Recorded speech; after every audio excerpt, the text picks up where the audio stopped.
vous a réclamé pour vous cribler comme le froment. Mais j'ai prié afin que votre foi ne faillisse point. Mes frères, mes sœurs, le diable va vous poignarder. Et il ne va pas vous poignarder seulement en vous faisant commettre des péchés. Il va vous poignarder et sa plus grosse arme, c'est la culpabilité. Amen.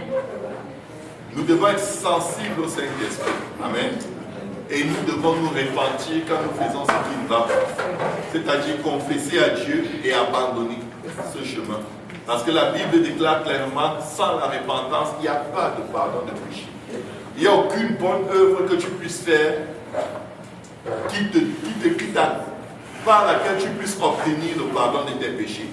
Il n'y a que le sang de Jésus-Christ qui te couvre, qui te lave de tes péchés quand tu te mets dans la voie de la repentance. Amen. Amen. Sans la repentance, il n'y a pas de pardon de péché. Et la Bible dit, sans effusion de sang, il n'y a pas de pardon de péché.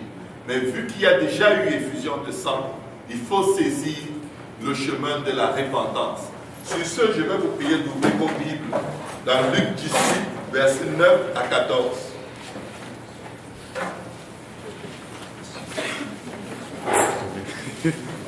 Et ce passage nous parle beaucoup de l'attitude que nous devons avoir dans notre façon d'approcher le Seigneur.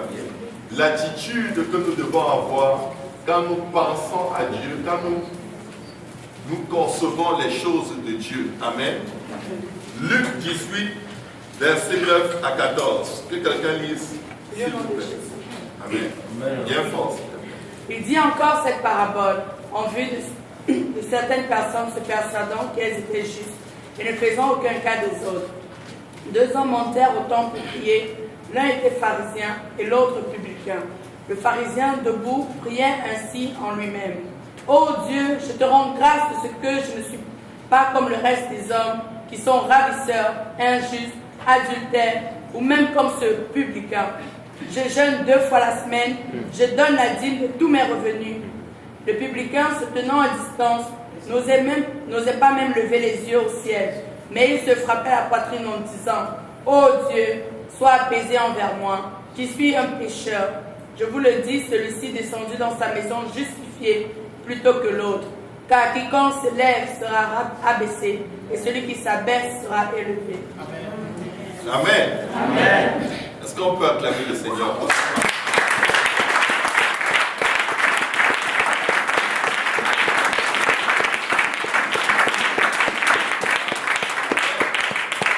La Bible nous dit, il dit encore cette parabole en vue de certaines personnes. Il ciblait des gens bien précis. Et quel était le caractère premier de ces personnes? C'est qu'elles se persuadaient être justes. Amen. Et elles ne faisaient aucun cas des autres. Amen. Je crois qu'il n'y a personne ici qui est comme ça. Amen. Je le souhaite dans tous les cas. Amen. Parce que c'est pas... Si tu es comme ça, Dieu te cible aujourd'hui. Amen. Amen. Je ne connais pas ta vie, mais Dieu veut t'aider. Amen. Amen. Ce n'est pas pour te condamner, c'est pour te montrer une meilleure façon de faire. Amen. Amen. 2 hommes montèrent au temple pour prier. L'un était pharisien et l'autre publicain. Nous savons que les pharisiens étaient déjà versés dans la loi. Ils pouvaient te réciter la loi de A à Z. Ça ne garantit pas qu'ils comprenaient tout. Ça ne garantit pas qu'ils étaient dans l'esprit. Ça ne garantit pas qu'ils mettaient tout en pratique. Mais ils la connaissaient. Amen. Ils la connaissaient d'une certaine façon. Et voici donc le pharisien debout qui prie, disant ainsi en lui-même. La Bible déclare que Dieu sondait les cœurs et les reins. Tout ce que tu penses maintenant ici. Là, il sait. Si le Seigneur dit qu'il disait cela en lui-même, il n'a pas dit à haute voix et le Seigneur a écouté et allé dire, vous savez quoi, le pharisien là, rien à voir. Non. La Bible dit qu'il disait en lui-même. Que quelqu'un dise en lui-même. En lui-même. Dis en moi-même. En moi-même. Voilà. Le pharisien debout priait ainsi en lui-même. La parole de Dieu est trop puissante. Je veux avancer, mais je sens encore quelque chose, encore un peu de jus dans cette partie-là. Amen. Faisons attention quand nous prions en nous-mêmes. Amen. Faisons attention à ce que nous disons. Parce que ça peut être justement ce qui nous disqualifie devant le Seigneur. Mais voici ce qu'il disait à lui-même. Oh Dieu, je te rends grâce de ce que je ne suis pas comme le reste des hommes. Amen. Quand nous disons de nous que nous sommes la crème de la crème du Seigneur, ça ne veut pas dire que nous ne sommes pas comme le reste des hommes, mais nous honorons le précieux, puissant, grand choix que le Seigneur a porté sur nous. Amen. Qui ne sommes pas différents des autres hommes, sauf que nous vivons par la foi et non par la vue. Amen. Nous nous appuyons sur la parole de Dieu pour diriger nos pas. Amen. C'est ça qui fait de nous la crème de la crème du Seigneur. Amen. C'est ça qui fait la différence entre nous et les autres hommes et pas notre justice. Amen. Il dit ceci. Je ne suis pas comme le reste des hommes qui sont ici, ravisseurs, injustes, adultères, ou même comme ce publicain. Waouh! Quand tu es à l'église, tu pointes quelqu'un d'autre comme étant je ne suis pas sûr qu'il soit sincère avec Dieu. Donc, toi, tu es tellement sincère que tu n'es pas sûr que quelqu'un d'autre soit sincère. En fait, c'est juste une idée, quoi. C'est un peu à ça que ça ressemble souvent. Je ne suis pas sûr qu'il danse dans l'esprit. Tu vois, tous ces petits trucs-là, toutes ces petites pensées qui viennent démolir ta vigne afin que tu ne portes pas du fruit pour le Seigneur. La Bible dit que ce sont des petits renards qui détruisent la vigne. Et ça, c'est les petits renards. Celui-ci avait plein de petits renards. Amen. Amen. Et il disait, je ne suis pas comme le reste des hommes qui sont ravisseurs, injustes, adultères, ou même comme ce publicain. Il va jusqu'à pointer les individus. Ne le faites jamais. Le salut, c'est toi qui te tiendras devant Dieu. C'est toi qui te répands de tes péchés. Quand tu te fais baptiser au nom de Jésus pour le pardon de tes péchés, tu ne tues personne avec toi dans les eaux de baptême. Amen. C'est ton salut d'abord. Amen. Amen. Amen. Il dit, ou même comme ce publicain, il dit, je jeûne 2 fois la semaine. Maintenant là, ce sont ses prestations. C'est ce par quoi il reconnaît qu'il a en relation avec Dieu. Moi, je reconnais que je suis en relation avec Dieu parce que quand je marche dans la lumière, comme lui-même il est dans la lumière, le sang de Jésus-Christ me lave en permanence de mes péchés. C'est ce que la Bible dit. Si vous marchez dans la lumière, comme lui-même il est dans la lumière, le sang de son Fils Jésus-Christ vous lave de vos péchés. Ça veut dire que tu marches avec lui, mais tu as des situations, des péchés qu'il faut que le sang lave au fur et à mesure que tu t'accroches à lui pour marcher avec lui. Amen. Amen. Marcher avec Dieu n'est jamais l'expression de la perfection. Même si tu es trouvé juste parmi tous ceux de ta génération, ça ne veut pas dire que tu es parfait. Amen. Amen. La Bible nous dit ceci. Il dit, je jeûne 2 fois la semaine. Je donne la dîme de tous mes revenus. Amen. Il faut jeûner. Est-ce que jeûner c'est mauvais? Non. Est-ce que donner la dîme c'est mauvais? Non. Mais ce n'est pas ça la référence. Dis à quelqu'un, ce n'est pas ça la référence. C'est pas ça qui... C'est pas ça le meilleur ingrédient de ta relation avec Dieu. Amen. Ce sont les choses qui doivent être, mais ce n'est pas par ces choses que tu dois reconnaître si tu es en relation parfaite avec Dieu ou pas.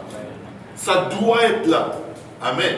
Amen. Je ne suis pas en train de prêcher contre les dîmes ou contre, je ne sais pas, le jeûne. Amen. Nous jeûnons 1 fois au moins par semaine. Et la première semaine de chaque mois, nous nous donnons 3 jours de jeûne avec l'aide de Dieu. Amen. Amen. La Bible dit ceci. Amen. Amen. Vous voulez que je demande non, je ne pose pas de mauvaises questions. Amen. Chacun se connaît là, c'est entre Dieu et toi. Écoute, c'est ce qui doit être fait. Amen. Et on compte sur Dieu là-dessus. Amen. Amen. Le publicain se tenant à distance n'osait même pas lever les yeux au ciel. Que quelqu'un dise, quelle belle attitude. Quelle belle attitude. Oui. En fait, c'est ça que Dieu recherche. Un cœur brisé et contrit, Dieu ne le rejette pas. Psaume 51 nous le dit. Quand tu as fait ce qui ne va pas, ne viens pas booster devant Dieu, ne viens pas te pavaner, prétendre devant le Seigneur, mais viens briser à cause de ton péché, viens casser à cause de ton iniquité, mais viens saisir sa grâce qui te trouve tel que tu es. Amen. Tu ne le mérites pas, mais viens en sachant qu'il t'aime. Amen. Amen. Nous avons un chant qui dit, ta grâce m'a trouvé tel que je suis, sans valeur, mais pour toi. Perle de prix, pas pour moi, perle de prix, mais pour Dieu, tu es une perle de grand prix. Amen. Amen. La Bible nous dit ceci. Il se frappait la poitrine en disant, oh Dieu, sois apaisé envers moi, qui suis un pécheur.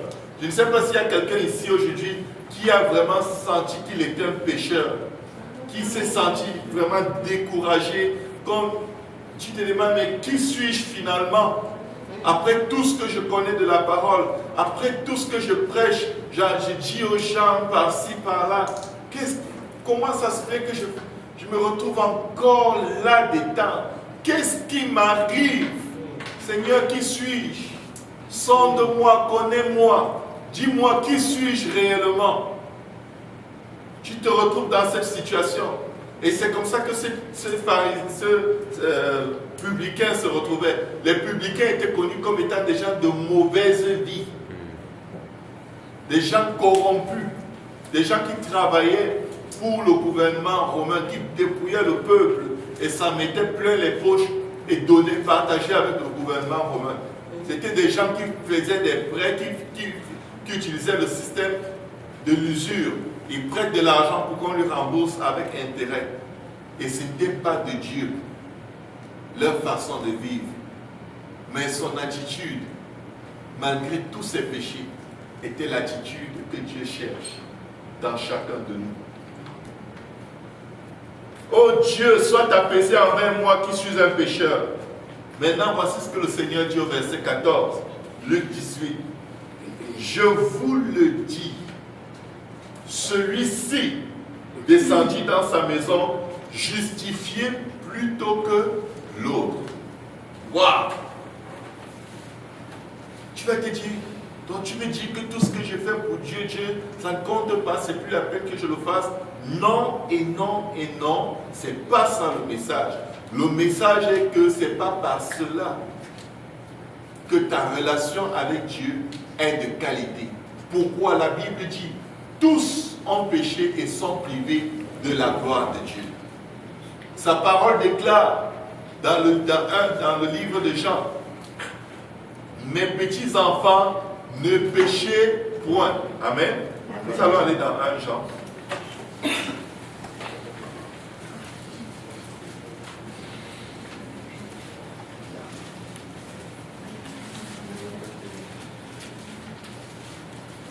Nous allons ouvrir nos Bibles. Amen. Est-ce que quelqu'un a sa Bible aujourd'hui? Amen. Amen. 1 Jean, chapitre 1, verset 5. Maintenant, faisons bien attention et gardons ceci vraiment serré contre nos cœurs. La Bible nous dit ceci. La nouvelle que nous avons apprise de lui et que nous vous annonçons, c'est que Dieu est lumière et qu'il n'y a point en lui de ténèbres. Si nous disons que nous sommes en communion avec lui et que nous marchions dans les ténèbres, nous mentons et nous ne pratiquons pas la vérité. Amen. Si tu es en communion avec Dieu, tu es supposé marcher à la lumière. Amen. Amen. Mais si nous marchons dans la lumière comme il est lui-même dans la lumière, nous sommes mutuellement en communion et le sang de Jésus, son Fils, nous purifie de tout péché. Amen. Le sang est en constante action sur ton